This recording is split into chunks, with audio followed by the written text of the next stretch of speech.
of the Rustem doctors, we talk about the psychology of the CTO and chief operation and cathlab team.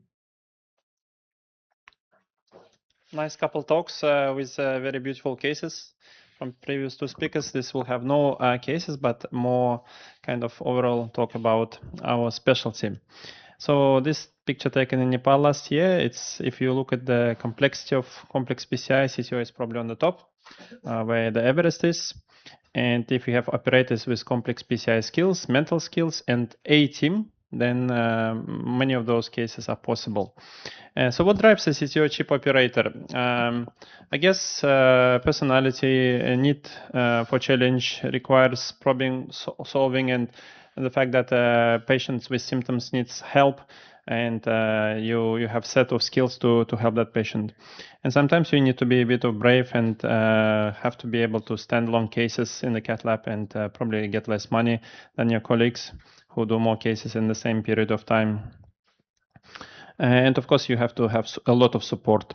And this is a typical case where we have support of the hospital, we have dedicated time, we have a cath lab team, we have a lot of equipment, and in a better position to help the patient comparing to the hospital where they have no, for example, second cath lab. And the team has to be not whoever is rostered ideally, but those who are interested in that. And it applies to the nurses as well, because some nurses will, oh, it's another CTO, okay, it's comparing to, oh yeah, okay, show me what we're going to do today. And it's very important to have a team I call it. And of course, if you have a second operator or dedicated fellow, that's fantastic. This is a kind of how it looks. Sometimes you have anesthetic consultant, anesthetic team on the left upper corner. It's not necessarily, but then you have, interventional cardiologist fellow, scrub nurse, scout nurse, medical scientist, radiographer. And if things go bad, you have ICU team, you have CTS team. You have to have this upfront. And what's also important is to have kind of horizontal cath lab tip psychology, meaning that anyone, including all the nurses, can just say, hold on, stop, and we just stop and see what's going on. This is important to make sure it's not hierarchy. This is a boss, cannot say anything, see something bad happening, cannot say that. That's a bad thing, And obviously, we know that it's more kind of hard on you, and it's more stressful overall, and your heart rate goes up, your blood pressure goes up. That Maximilian Apolsky showed that recently in the study. And also when Brelakis did a survey of CTO operators, including some from Australia that in green color, etc., it showed that overall it affects people. People are also more prone to get depressed, and especially if the complication happens. So it's not type A lesions. It's a different mentality. And the journey in CTO PCI never stops. You have to always develop and learn to be comfortable in uncomfortable situations. And for example, what's happening now, especially in Asia and spreading, it's a DCB. How comfortable are you living non-stent looking results like with DCB? This is also kind of learning being comfortable in uncomfortable situations. And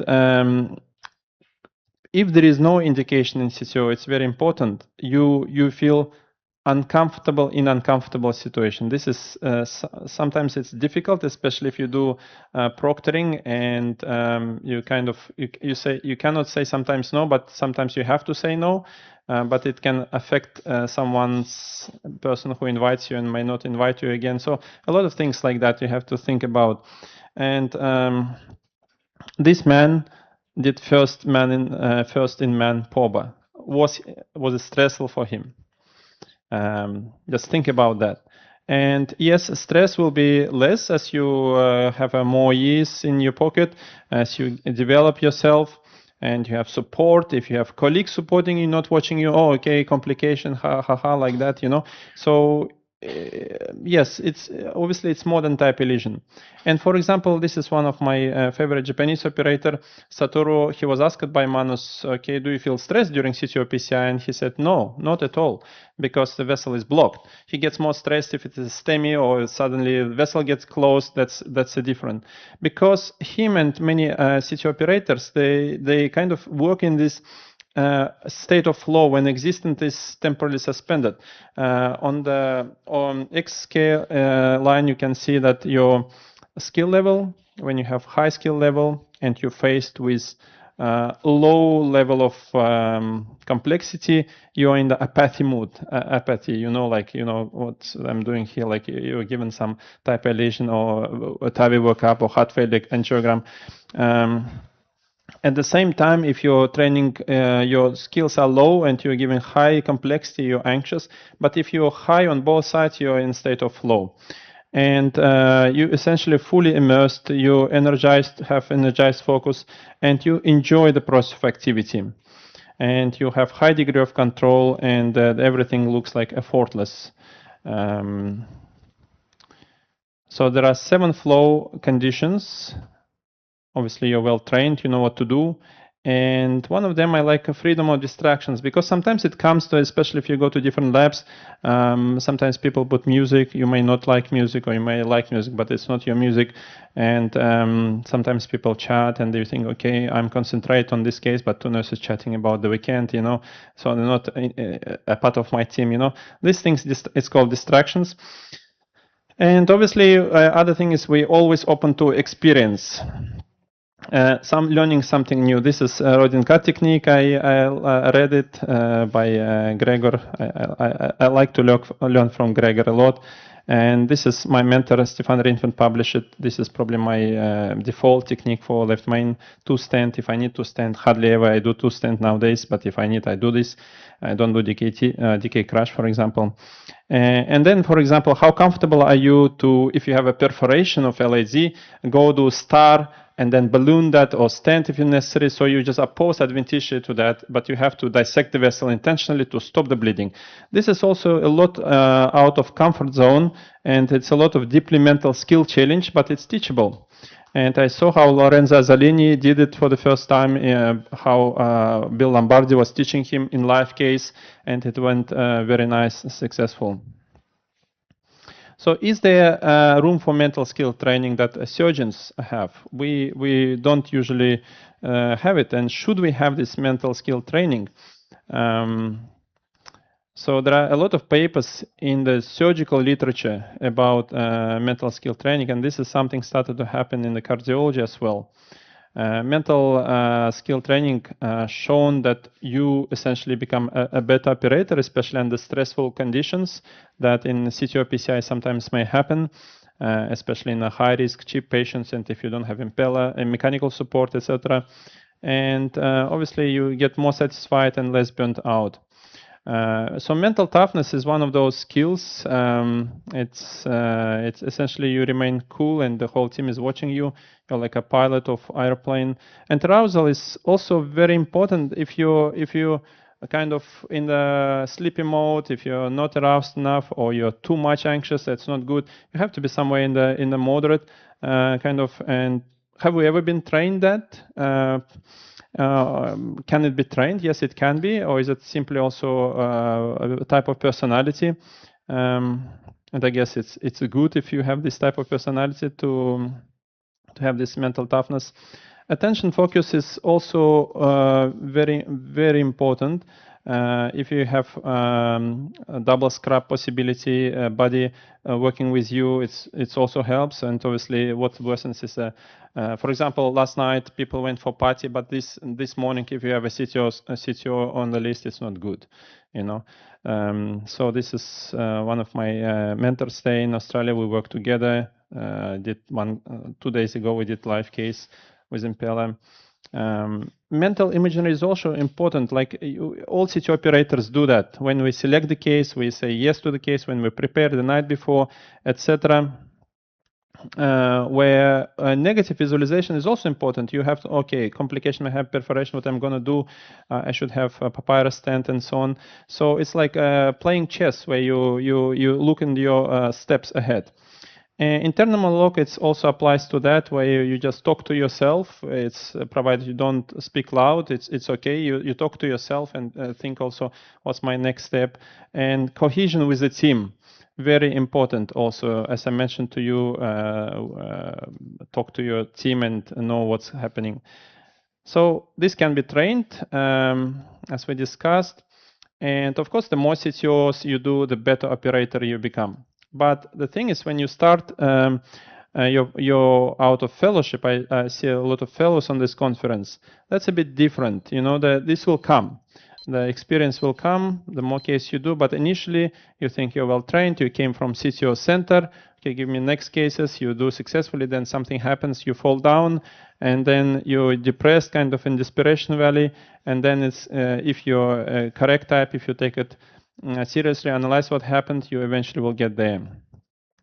And start slow. That was advice to me. Start low, and then probably select cases. Now, if the patient is indicated, we hardly ever say no. We have to do it based on the skills. But in early days, you can select and say no. It's a good actually. You have to have dedicated time, and this is my toolbox. You have to select. Think about preparation of the procedure. Have your plans. I'm just thinking I'm running out of time, so I'll just go through. Anesthetic team is availability is good, and this is what you do obviously before each case. Get the team, talk about, so everyone knows what we're going to do. And in CTO procedure, it's important also to recognize complication and stop and deal with that. Have a good sleep. Don't drink before, because otherwise, if you lack of sleep, a lot of bad things happen. You're not 100%. You're not there for your patient. After case, have a debriefing, especially if there is a complication. And volume is very important. Proctoring is also important. It's more mentally challenging, especially if they, as you know, they probably give you cases that they failed locally. And at the same time, while you teach others, you learn a lot actually each time you go and do proctoring. And there are referees and there are non-referees, and mentally challenging for the referrer to refer, because they accept that somebody is better than them in-house. But at the same time, as for me, it's difficult to accept indicate case and not referred, so patients will suffer. And when complications happen, you are there to save the patient. You have friends as well, because other days you are their friends too, because surgical turndowns will become your cases. And it's a part of a positive psychology. I call it when you start to do a lot of surgical turndowns. And keep learning. This is my bread. This is another guy in Moscow. I want to learn from him.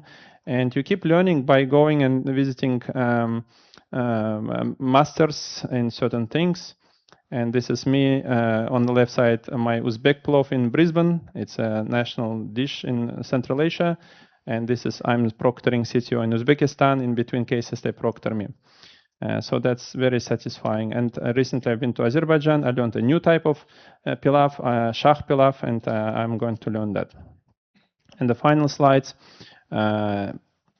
So this is essentially cohesion, regular presentations, work with your team, keep updating them. And professional development, very important. Attending meetings like that, learning each time, getting better every day. And don't forget that you are the operator. You have to keep looking after yourself as well. And don't forget your family and other hobbies, etc. And this is the final slide. The red book is really highly recommended by Bill Lombardi. Please read if you want to get better. Thank you.